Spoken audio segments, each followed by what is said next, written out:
All right. Here we go, back again on the other side of the coin.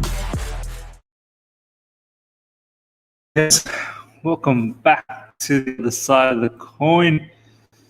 Thought I'll do an early stream today. Obviously, generally, I try and do the streams around UK sort of 7 p.m., 8 p.m. Now with the time difference, it's probably going to be around 8 sort of p.m., 8:30 p.m. But as I'm in the holiday sort of location, as you guys all know, I'm in my holiday spot at the moment. So I'll do some earlier streams so I can have a nice sleep and whatnot. So after yesterday's game and the review, I just felt like I still have so much things to say, and I want to get your thoughts as well, live chat.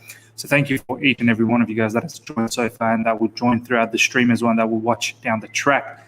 Honestly, truly appreciate all the support that you give me.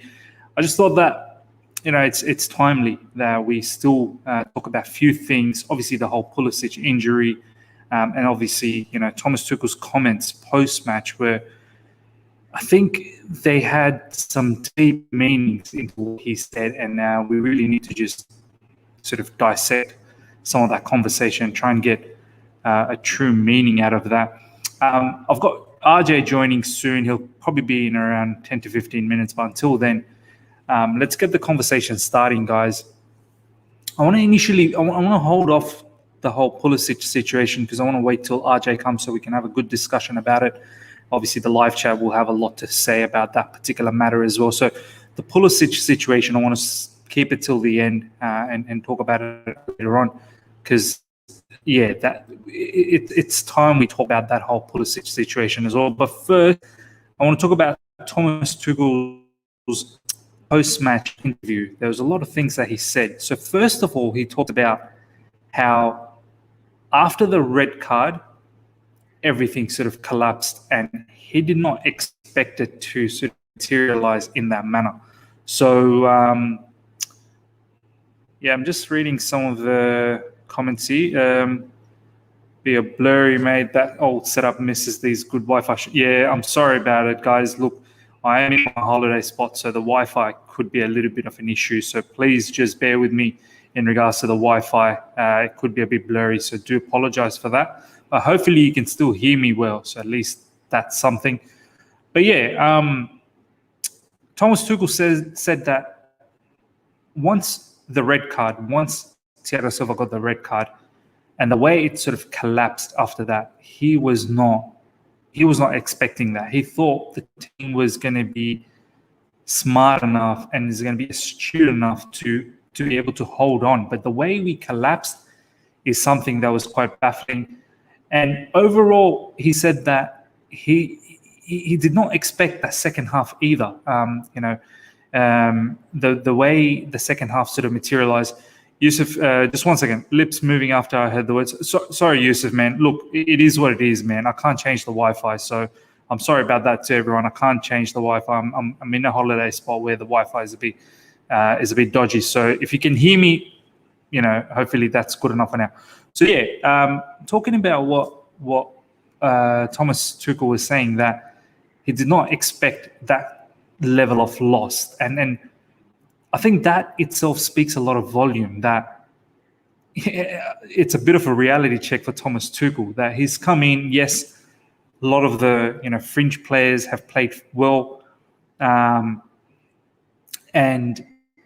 he got a lot out of some of these fringe players as well. We've seen that the likes of Rudiger, Alonso, Jorginho, players that weren't getting that many minutes initially started getting a lot of minutes, and he was getting the best out of them. But I hope that it's a reality check for Thomas Tuchel that he understands that this particular group of players, you need to make massive, massive renovations next season because these players are past their expiry date. They're doing good now, and I'm very, very thankful that they're doing good now. But I think down the track, especially next season, guys, we do need to have a new set of players. I'm not talking about get everyone out and bring a whole set of new players again the way we did this season. I don't want 6-7 signings, no, not at all. But I think if we continue with the three at the back or whatever the formation is, that we try and get at least 2 to 3 new players that suit the system. So, Alonso in the left wing back yesterday, he left Zuma exposed so many times. And Zuma himself didn't have a good game either. He was positionally unaware many times. His defensive sort of awareness was not good enough as well. He was asleep. Some parts of the game, he was asleep. There was a particular goal where, once again, he does not run. He just stands static and he just watches everything transpire in front of him, which was, quite sad to see. Let me just read some of these comments here. Just bear with me, guys. Hey, RJ, how you doing, my man? Hey, Miss. I can't hear you. Can you hear me? I can hear you. Can you hear me? You can hear me. All right. For some reason, I can't hear you. I'll jump off and jump back on. Give me one moment. All right. Sure. All right. Give me one moment. Thanks. No problems. Let me just quickly read some of these comments here. 2 pence should have been given our way, in my opinion. Yeah, look, I'm not going to... Hey, thanks once again for that particular comment, but I'm not going to hinge my sort of, whole match perspective on 2 penalties that should have been given. To be honest, I don't even remember those situations, so I'm not really even sure how much they really should be given. The way we got opened up by Thompson Jones, 100%, man. Thompson, we got taught a lesson, Thompson, honestly. I feel like West Brom taught us a lesson in regards to how to play attacking football. Yes, we were a man down, but the way they countered, Thomas Tuchel talked about in the counter-attacking, how we weren't decisive as well. RJ, can you hear me now? I can, much better. Brilliant. So RJ, basically what we're talking about is we're going to talk about the whole Pulisic situation later on in this particular stream. Initially, we're talking about the whole post-match comments from Thomas Tuchel. I feel like it's very, very important that we talk about that. And the first thing RJ, Thomas Tuchel was talking about was, and I was sharing that with the live chat, is that he was very surprised and somewhat baffled. I feel like when he did the post-match match conference, is that as soon as we got that red card, RJ, he was very much baffled the way we collapsed after that. He did not see that collapse coming, the way we've sort of capitulated. So, and I was just telling the live chat, I want to get your thoughts as well, RJ. It seems like it was a bit of a reality check for Thomas Tuchel, as well as we have been so far, and as well as some of these fringe players have been under Thomas Tuchel. I think he would have got a reality check that some of these players are past their expiration date, and next season, yes, right now we can't do anything about it. It is what it is. We just got to continue on. But next season, RJ, even if we continue with the 3 at the back or we switch to a 4 traditional at the back, there needs to be certain changes in the personnel. We need to do something about that. Like players like Alonso, players like even Jorginho. If we do want to continue on with him, we need to have a proper plan as to how we want to sort of set up with Jorginho and whatnot. And then you have, obviously Zuma and a few other players as well. Yeah. What's your thoughts in regards to that particular side of Thomas Tuchel's initial comments? Yeah, no, I think you summed it up well. He looked very surprised and sort of scratching his head. For someone that's regarded as a master tactician, I think this was one scenario that he just couldn't, for the life of him, understand where it went wrong. And look, from my perspective, Miz, what I did appreciate was the fact that even though we would have liked him to have some answers, I did appreciate that he was honest in his assessment and just said, look, I didn't see it coming. The players looked fresh, aside from Kante, who was unavailable. But it is a little bit concerning from not his perspective so much, but more from the players' point of view, that this was probably really the first major hurdle in the terms of having someone sent off, of having to overcome something like that.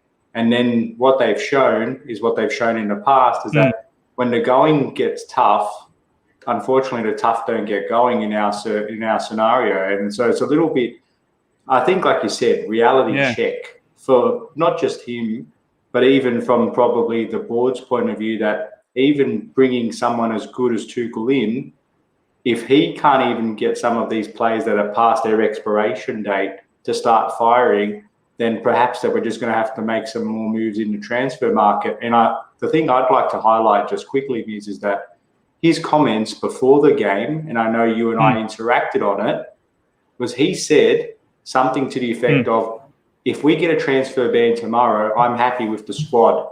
I dare say if he saw what he saw, he would probably retract those comments, and I think he'll have some different points of view now, hence reality check.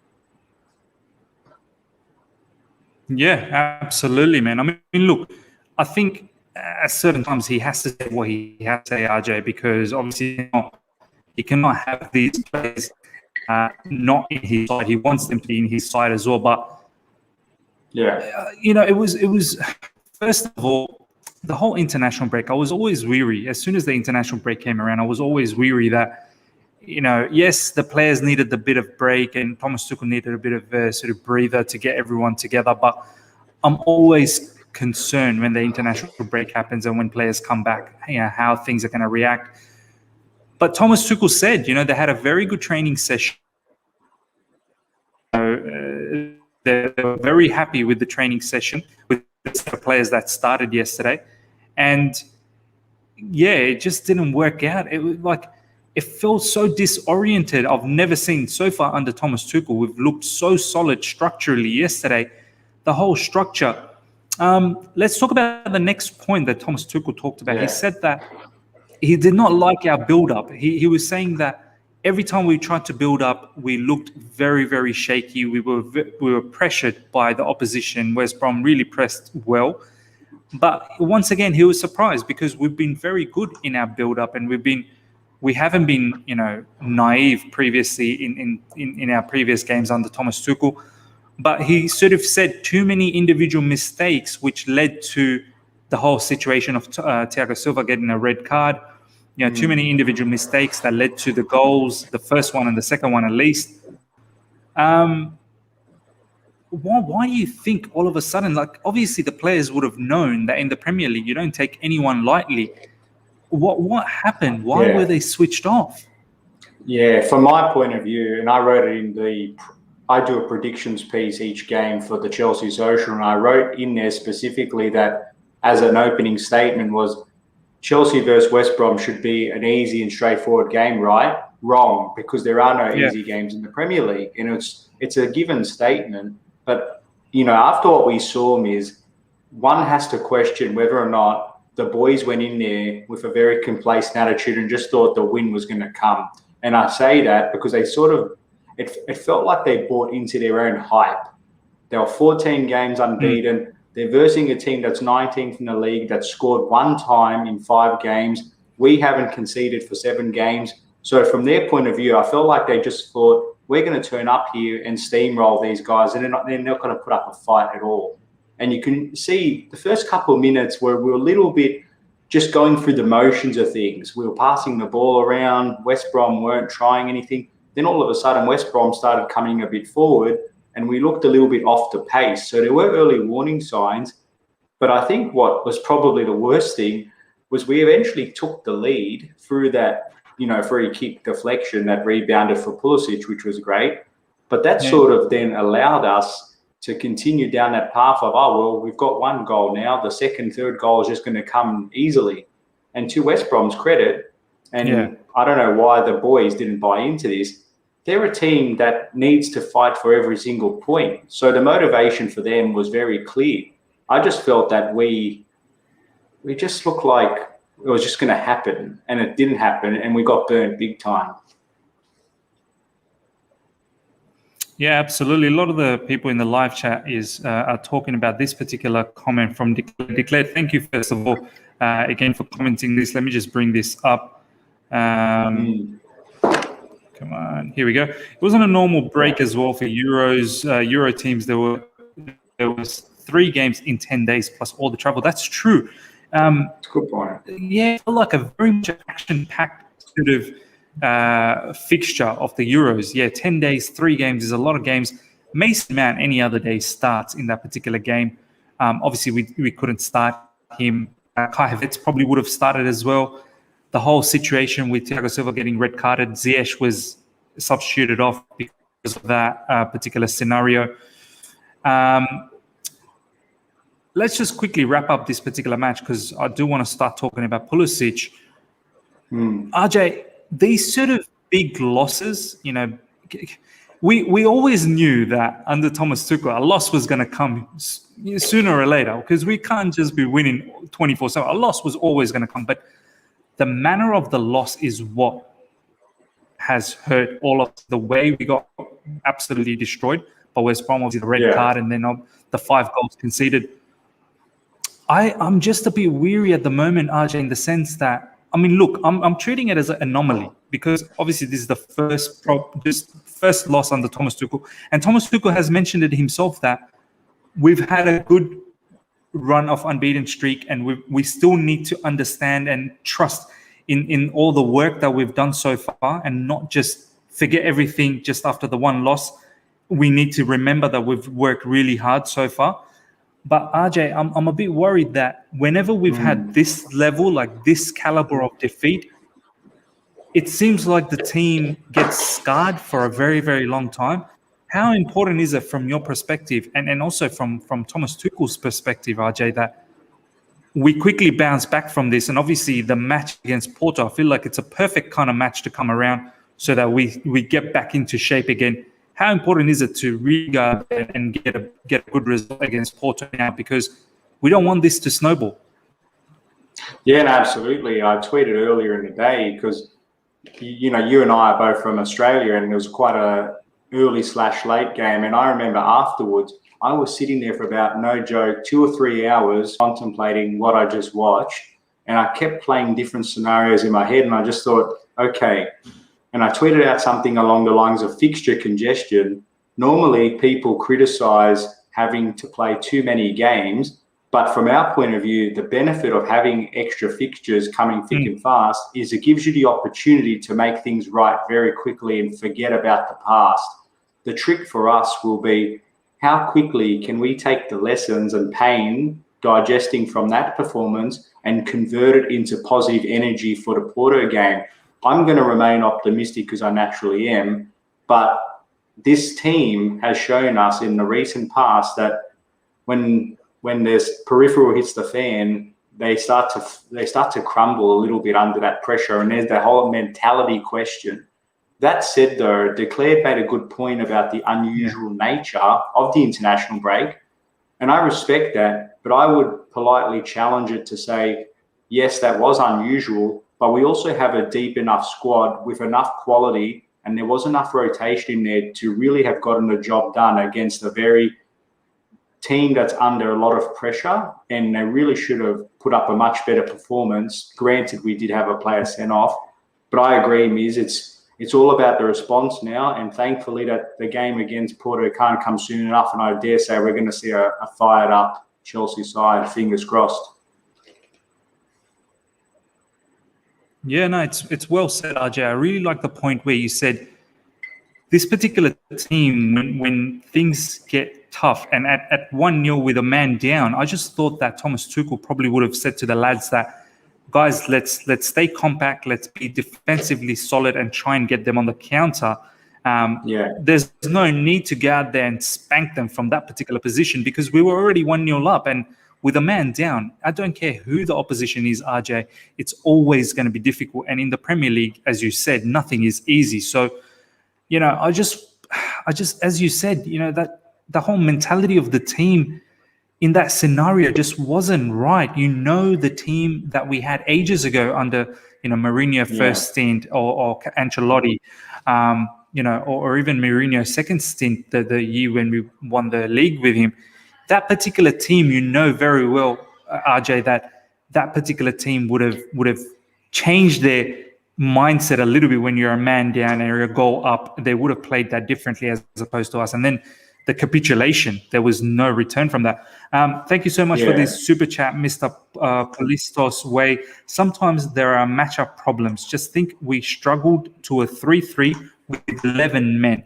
Is it a surprise that we lost 5-2 with 10? It's so true. I can't deny it because these guys, they had us in the first first match of the season where we struggled in a 3-3, and obviously with a man down 5-2 is probably not a surprise at all. But I just thought, as RJ said, we still had enough in regards to the players in our squad to beat West Brom. Can I just say, 19th. Yeah. Can I just say quickly though, I thought that, you know what the most surprising aspect out of all of that was? Not only the fact that we started sluggish, managed to get the lead, and then get Thiago Silva sent off. For me, the most interesting aspect was that period of play between the red card through to the first goal of injury time, because I thought we had the right players on the pitch that had the game management skills and intelligence in Jorginho and Kovacic and some of those more experienced heads to really take the game by the horns and just say, look, we're up 1 goal, we're a man down, let's play pragmatically now and just see out the victory, because this wasn't going according to the script.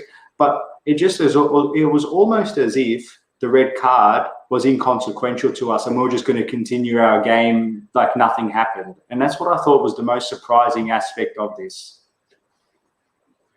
So true, RJ. I could not have put it any better than what you've just said right now. And this is what I want to ask you, because this is interesting before we go to the Pulisic point of view. Who makes that decision, RJ? Who makes the call? Because Thomas Tuchel at that point can't really do much from the sidelines besides the fact that maybe he can send a message out to 1 or 2 players, or maybe when he did the substitution, he can let the sub Andres Christensen to pass that message. But surely, someone in the lineup, whether it be Azpilicueta or whether it be Kovacic or Jorginho, someone has to stand up and say, guys, we're going to play a little bit pragmatic until half-time, maintain this lead, go back to the sheds and talk to the gaffer and see what he has to say. From your perspective, who makes that decision? Surely, like, as you said, it felt like that red card meant nothing. They were just going to continue on to play the way they wanted to play, which is, I felt it was a bit naive. Yeah, no, look, there's a couple elements to it. So first I would have thought, like you said, Christians is going to come on and tell the guys, look, we need to make some slight tweaks. Let's pull it back a little bit. But I was banking on Azpi, Georgie, especially. Jorginho cops a lot of slack because of his physical inferiority, which is understandable. He's not the quickest, fastest, and we clearly saw he got exposed. But the pro side of him is usually his intelligence. So I would have thought he would have been the one as a default quasi-leader to just say, guys, give me the ball, spread out, we'll slow the game out, and we'll just run them to the ground. But also, we've got to give respect to West Brom. They took that opportunity and really pounced on it, because we've seen this before with big teams when they go a man down, and Bayern Munich was the most recent case recently.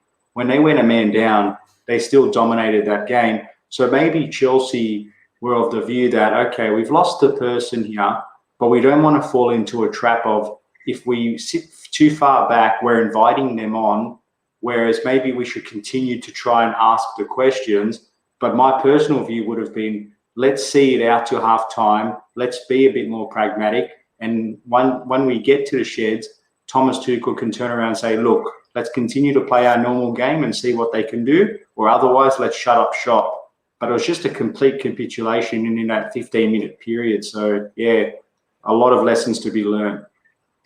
No, for sure. I think one thing that needs to be pointed out, RJ, is that post-match, a lot of the fans were pointing out to this individual and that individual. I've done it as well. But I think Nishal yesterday in the review, he said it the best, RJ, that it was a collective effort. It was a stuff-up from 100%. Many players.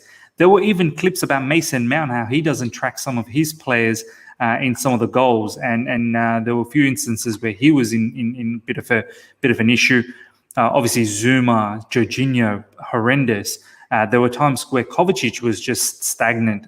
Zuma was stagnant. Alonso. So it was a collective effort. And there were certain instances where you felt even Mendy could have done a little bit better as well. So collectively, this was a total chaos. And I just hope that we can move forward. And this is what I want to see under Thomas Tuchel. Many people wanted to see this, RJ. Once we get that defeat, how does Thomas Tuchel come out of that? Many people wanted to see that. So I hope we get to see this. Dennis Lydian, which game was worst, Arsenal or West Brom? Man, honestly, I still can't get over the Arsenal one, Dennis. The That Arsenal one was probably worse for me because that was a C team, Arsenal C team that absolutely spanked us with a proper, we had 11. It was 11 on 11. No one got red carded in that particular match. So for me, the Arsenal one, this one, yes, it's poor, but definitely for me, the Arsenal one was really, really bad. RJ, let's start talking about Pulisic now. This conversation needs to happen. Pulisic at halftime, RJ, and I do want to apologize to everyone in the review yesterday. I was having a go at Thomas Tuchel, saying that, what was he thinking taking Pulisic off? Because at that moment, I still didn't know why that happened. I only got to find out about it after the review. But since then, obviously, we found out that Pulisic went for a run. As soon as the second half was just about to start, he went for a bit of a jog run. And he pulled up and went straight to Thomas Tuchel and said that I'm feeling something in my hamstring and I don't think I can last a match of this intensity. And there was some reports, RJ, saying that Thomas Tuchel had plans to perhaps take Timo Werner off and do something differently and still keep Pulisic. But with that particular Pulisic issue, he had to change his game plan. He had to take him off. He was forced to take Pulisic off and change his game plan a little bit and bring someone on like Mason Mount. He probably wanted to man anyway in that particular match, but he didn't want to take Pulisic off. So from your perspective, RJ, how much of an issue is this with a player that is so unpredictable with his health? How much of an issue is that for a manager where, I don't know, if I'm Thomas Tuchel, I really can't trust Pulisic anymore. I can't rely on him. Yeah, and I 100% agree. It's a Jekyll and Hyde situation, isn't it? Because on one instance, we see just how electric, how dynamic, how influential Christian Pulisic can be. He was the point of difference at the time to take the lead. It was his instant reaction and clinical touch that got us the 1-0 lead. And by all accounts, he was playing reasonably well and didn't deserve to get the hook. But then, as you said, he makes a light jog out and all of a sudden he has a hamstring complaint. So, look, it's a sensitive subject for me because I was one account at least that was personally Christian Pulisic prop day after day, especially during the post-lockdown run. And we all know what he can bring on his best. But the little caveat is, how often do we get to see him play and bring his best? Because at the end of the day, we need consistency. We need reliability. And we can't just have shades of brilliance and put on the highlights reel from last season because we need world-class players to deliver week in, week out. And he's just not been able to do that. So, look, I'm not inferring that we should get rid of him. But what I am saying is we can't rely on him to be the game changer for us just because we know that he's simply unpredictable in terms of his fitness. So I just think if he's going to have a role with us, Miz, it's probably going to have to be not as a focal point. It's going to, until he sorts out his fitness issues, he's just going to be someone that's going to have to hang around the fridges. Is that good enough for us? I mean, is that what we want from Pulisic? I mean, well, yeah, I feel like that's a waste of money. Saying, yeah, I know, but then, well, my question is then, who's going to want to take someone that's injury prone for a good price anyway? So I don't know, like it's a tough situation. Do you look to cut a loss because he's simply not going to cut it because he's unreliable? Or do you try to manage his injury concerns and hope that he comes good, knowing what the quality he can bring? It's a tough situation, I have to say. Yeah, look, I don't think he's going to be ready for the Porto match, which the thing I want to say about Pulisic is I feel like he was in an upward trajectory. He was on the rise. He was starting to play better. He started to get some starts as well. Against Sheffield United, he started to look like himself again.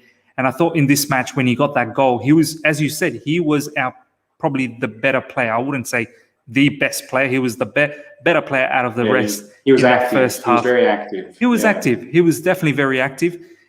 And now we're in a situation where I don't think Thomas Tuchel can trust him in that UCL match against Porto, because if you cannot play an entire match in the Premier League, well, in the Champions League, I think, in a quarterfinal match, the intensity is that much higher against a particular team that has done so well against Juventus. So, yeah, look, here's my stance on Pulisic, RJ.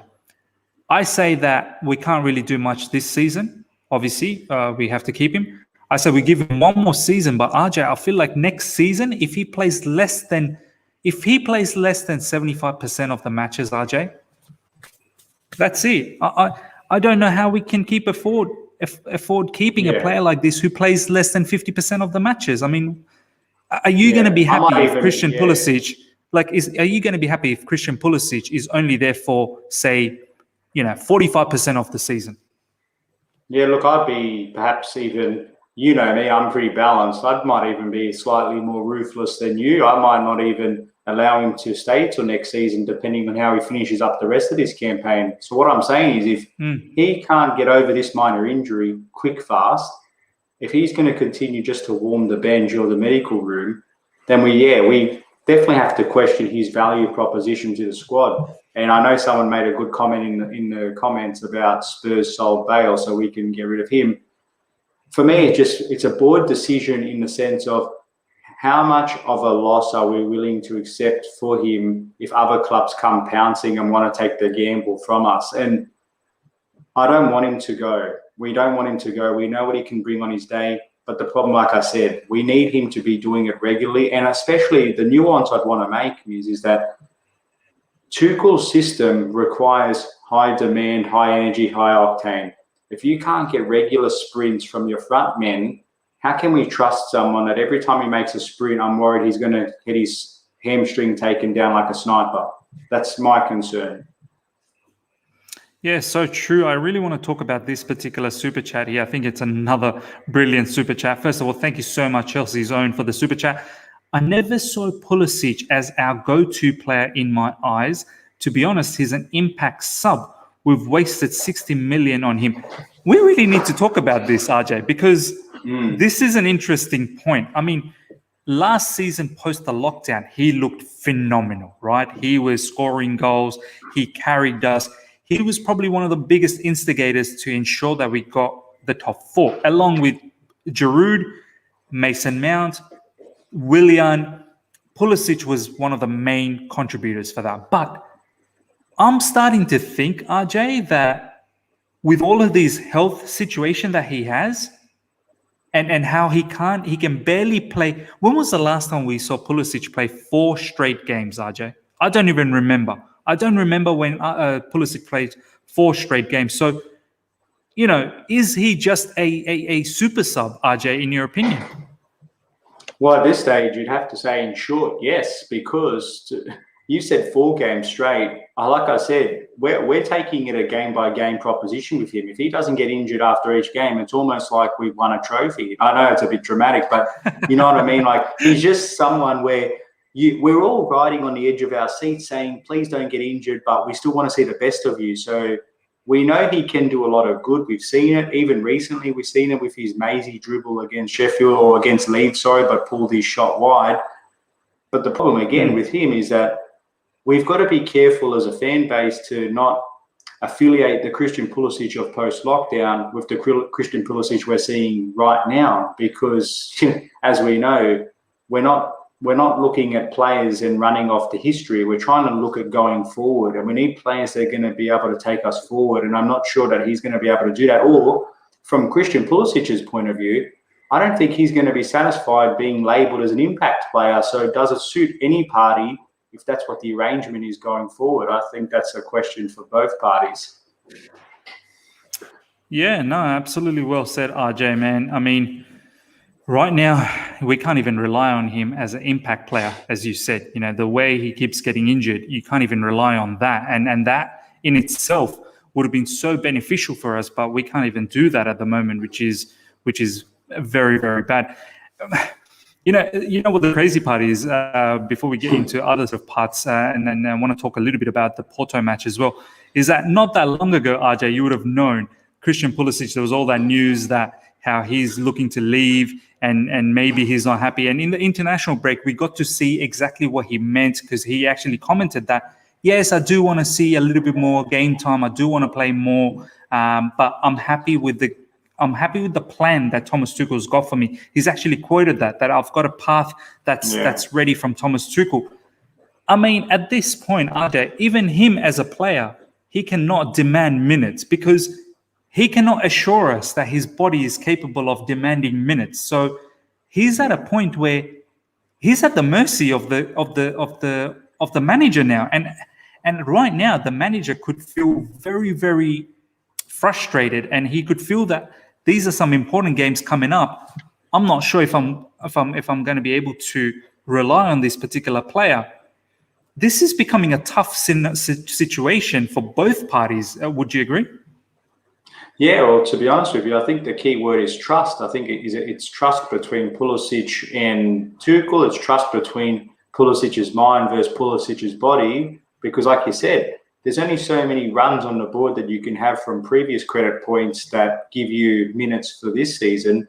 And fortunately, prior to this game, we've had a plethora of options to say, you know what, if you don't get picked, there's actually some other good players in those forward positions that are going to get the job done with or without your help. But the thing unique with Pulisic and why he's so important when he's fit, obviously that's the question mark, when he's fit, he offers a more direct threat. He offers a lot more technical capability in terms of his dribbling skills, i.e. he's better than Werner is when he's playing on those wider positions. So you just think, if we can somehow get this guy on the field and be able to run freely, we're going to see more of what we saw in the first half against the game we just played, but also what we've seen recently. But at the end of the day, it's just, is the risk worth the return? Because we're not getting enough minutes. You said 75% of games next season. I think that's a fair requirement, but I'm just hoping for the rest of this season, we're going to be able to see this guy put a positive end to what has been a frustrating season for him and for us. Yeah, man. Yeah, absolutely. Before we wrap things up with the Pulisic situation, I think this is another, once again, Dennis, you've been commenting brilliantly this stream, so thank you heaps. Sell Pulisic and buy Grealish, problem solved, and he's got a grin and a laugh. Look, we are laughing about it at the moment, but RJ, you know, there comes a point where I think we need to have this discussion where yes, we are looking for Haaland, we are looking for Lukaku, but are we at a point, RJ, where maybe getting a winger, because we do have a lot of issues. Callum Hudson-Odoi is another one that's gone a bit missing in recent times. He also has some sort of injury issues as well. Ziyech this season, we've seen how he's injury prone as well. Pulisic, we've absolutely documented in this stream that we cannot rely on him. It's literally game by game scenario with Pulisic. Is there a shout, RJ, where we need a winger? We need someone like Grealish. Yeah, it's an interesting little side note, isn't it? Because obviously all the talk of the town is our problems for scoring goals are naturally connected to the striker position because that's the most vanilla sort of equation. And obviously the DM, the defensive midfielder, is the other talk of the town, given what we just saw against West Brom. But yeah, look, the winger position is a low-key shout because I like that comment. I like that. He's a quality player.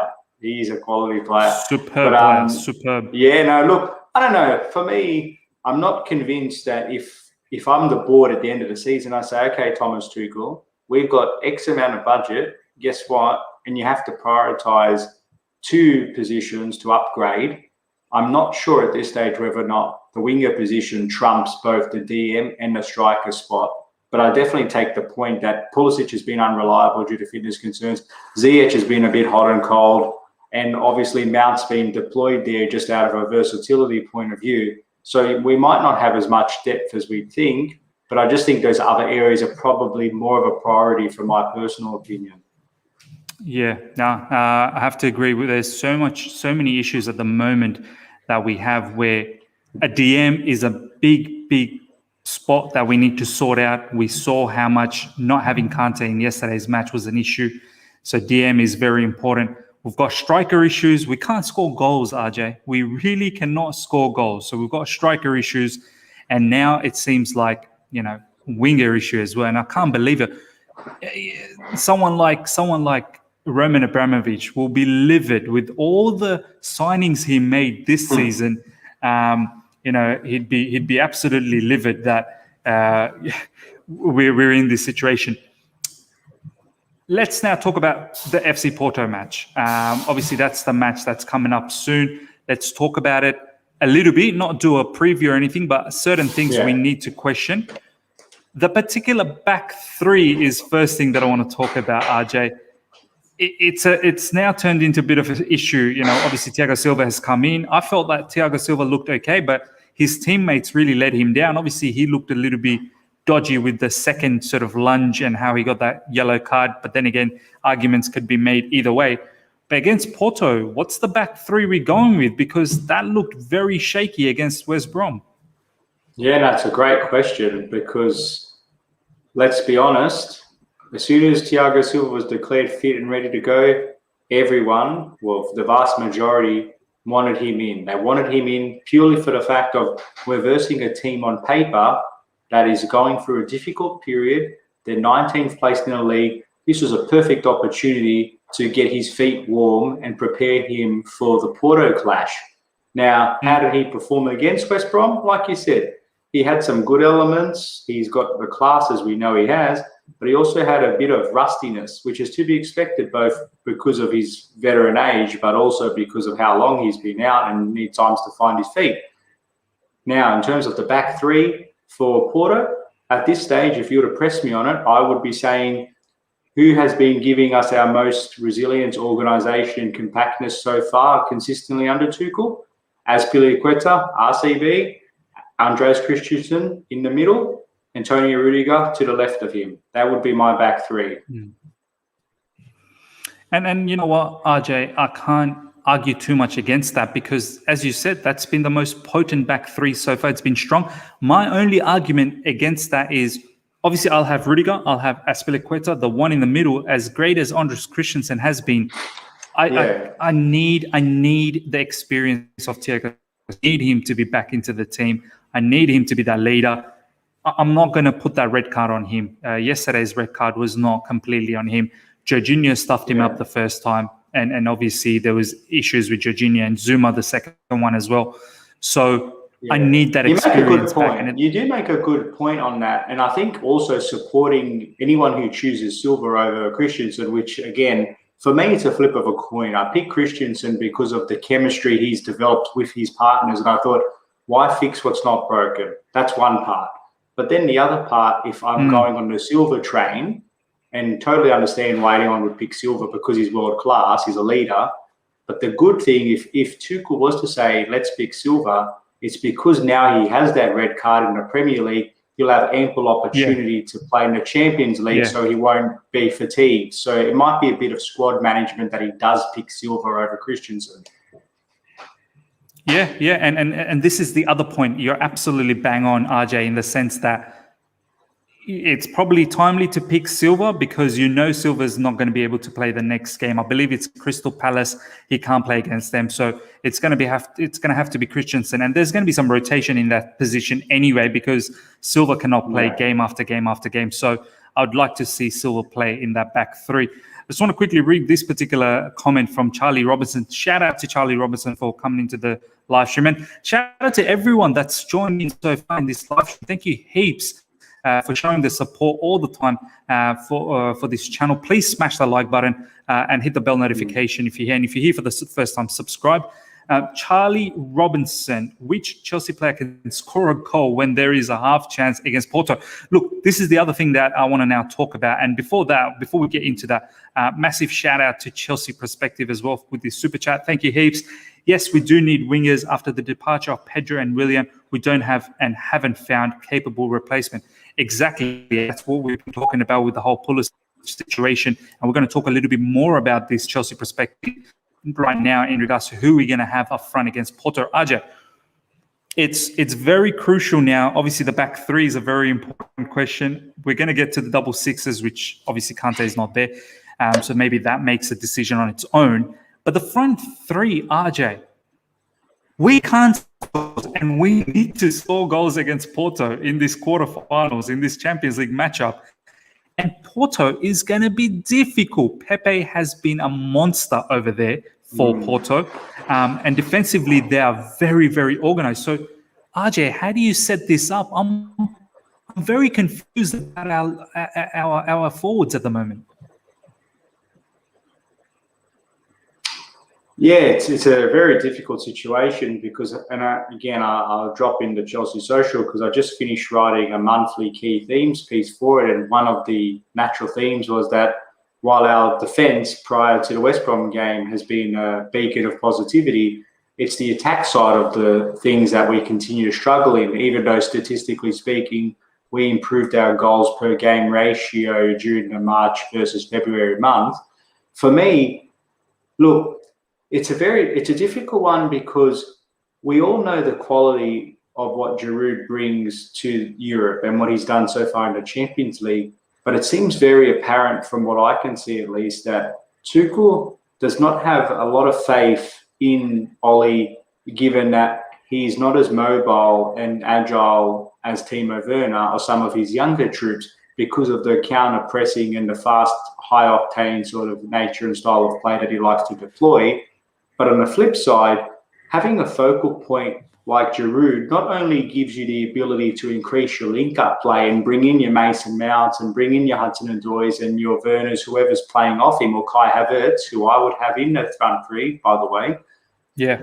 It's just a matter of not only does he bring you that, Ollie, he also brings you an actual physical, tall presence to have people like Reece James to deliver those tantalising crosses to get on the end of. Because against West Brom, we saw him deliver a couple of these nice balls, as did Ziyech before he got substituted. If Ollie's on the field, perhaps he gets a header on that and we're talking about a different game. So it's a very difficult decision for Tuchel because Ollie has been prolific in Europe, as I said. He lacks pace, but he has some great qualities, which I think if he wants to pull a rabbit out of the hat, I'd honestly look to start him just because I know he's got that proven experience and does bring something different, as well as the confidence issue that Werner's having at the moment as well. Yeah, have to agree. And this is a very, very good comment here from Burton Ballers at Chelsea FC channel. Giroud's experience is needed. We're carrying Timo Werner. It's true. At the moment, I cannot be confident with Timo Werner. Look, I know he provided that assist for Mason Mount, but RJ, you know, if he's a confident fella, he should be taking that shot himself and putting it into the back of the net. I'm glad he's done it. At the end of the day, we got the goal. But let's just be honest. Had Mason Mount missed that, everyone would have been on the back of Mason Mount. And they would have said, why is he missing this? They may even be on the back of Werner as well. Why is he passing it? So it would have been a double whammy. But, I'm a bit weary. Like, yes, Timo Werner, he works really hard, but there's a lot of things that's just not right at the moment. I'm very, very nervous about this situation. So I do understand why Giroud should play. 100% Hakim Ziyech should start as well. And perhaps maybe, Mason Mount will probably get the nod. But, as you said, Kai Havertz should get a shout out as well. I wouldn't mind seeing Kai Havertz up front with Hakim Ziyech and Mason Mount. But if it's Giroud up front, I wouldn't mind that either because of his experience in Europe, as you said. So it'll be interesting to see what we do. We need goals, RJ. We badly, badly need goals. And we've got 0 goals on us at the moment. The double pivot, before we close things off, RJ. Is it as simple as Kovacic and Jorginho, or are you giving Billy Gilmour any opportunity? Because I know it's just a one-off match where Jorginho had a poor game against West Brom. Let's face it, it wasn't just poor. It was a horrendous game from Jorginho because his passing was poor. Defensively, he was unorganized. Build-up, he wasn't good at. Everything about Jorginho's game was not on track in that particular game. So do you give Jorginho and Kovacic another chance, knowing that no way they can do this back-to-back? Or do you say to yourself, maybe let's give Billy Gilmour an opportunity? It's a high-profile game, Champions League quarterfinals. What's your thoughts? Yeah, I'm so torn about this. That I did not realise we were going to be in this situation because I thought, okay, Kante's unavailable. That's a huge loss. We all know on his day, he's world class. He's going to be in the starting 11 for the Porto game. I was actually quite comfortable, and how do you say this on the record? I was happy, even if Kante was available, to have the Jovic pairing starting against West Brom, just because of the profile of team we were versing and the fact that prior to that game, together, they've been working really well, and I did not expect them to be outrun that they did. But after what we saw against the Baggies, I'm honestly very torn, because on one hand, I know Billy Gilmore's given us some shades of brilliance. He's going to be this up-and-coming superstar. But is this best for his development? But more importantly, is this best for what the team needs collectively, bringing in someone that's going to be a superstar in such a high-profile, high-clutch sort of game? Look, some will say, if you're good enough, you're young enough, it doesn't matter. He will handle the situation. But for me, it's like, why take that unnecessary risk? And I say unnecessary because there is 2 legs, but I am a bit nervous about how will Jorginho in particular, because I thought Kovacic had a good game, but he had some moments where I thought, wow, that's unacceptable, because you've got to be better in those situations. But he was better relative to Jorginho, who was abysmal. My concern is with Jorginho, how will he react mentally? Because you know what he's going to bring, but is his confidence going to be shot now? And if so, maybe it's best to bring Gilmore. Or another option is, do you even look to have Mount in there and Kovacic, and therefore you can have Havertz, Ziyech, and Giroud up front? Because I think Mount's not someone that's totally absent or misaligned with that position. And then, of course, you've got another option of wild card option, Andreas Christensen playing together in a DM position. So, look, it's not doom and gloom, but that's the position where I'm most conflicted with for this game. Yeah, 100% right, RJ. I want to give Jorginho and Kovacic another opportunity, but as you said, how much of that particular 5-2 loss and the manner of how Jorginho played would impact his mentality. And in such a high-profile game against Porto, you want the players to be very, very strong mentally. Do you know what I mean? You need to be clear. You can't go into a Champions League quarterfinal thinking, I'm a bit worried, because you will get torn apart. You will absolutely get destroyed. So I do hope that Mason, a lot of people have said, and Mason himself has said that he likes playing from deep positions and then move forward. And the back 3 allows for that, that extra little bit of protection. And obviously, Andreas Christensen, if we do want him, Matisse's stream, RJ, that, Christensen is someone in that position for Denmark, I believe. So it's interesting to see what happens there. Billy Gilmore maybe is too much to see what's going to happen in that particular match to give him that opportunity. It might just be a bit too much of a big of this scenario. Chelsea Zone, thank you so much for this super chat. Let's read this out, guys. Don't you think the system Tuchel plays actually prevent the midfield from creating chances? You not have Bruno. Who do we have? Look, Chelsea Zone, and I'll get RJ's thoughts as well. The back 3, there's no doubt that we have one less attacker. Obviously, you can say, well, wingbacks should be attacking, but our wingbacks, natural wingbacks, besides Alonso, who I've said is past his expiration date. I don't think it's the same Alonso that we had back in Antonio Conte playing 3 at the back. So we are really sure that this system, that this system is not conducive for action because we're less in attack. Archie, what's your thought on this particular comment from Chelsea's zone? Yeah, it's a very good question, very relevant, because by definition, Tuchel's come in, had to settle the ship, and as a result of trying to settle the ship, he's had to deploy the 3 at the back, which, as we were saying, takes out one attacking player and puts a more defensive player. So the impetus is on having your wing backs as well as your centre backs being able to, when we control the ball, which we tend to do against most teams, coming into those more advanced positions and look to play those more incisive passes, and the speed of those passes is what continues to be questioned. I think there's a disconnect between having these players optimally being used in this setup. So I think that's where you're going to have some of these teething problems, because there is a broader issue at play here, is that players get bought, from my observations over the years under Chelsea during the modern era, they tend to be bought based on manager preference rather than a medium to long-term strategic view. So when manager X inevitably gets fired because they have a bad run, manager Y comes in and has to deal with Manager X's players and has to try to steady the ship. So what we're seeing here is that Tuchel's trying to find a happy middle ground here and at least shore up the back, which we have been, bar the West Brom game.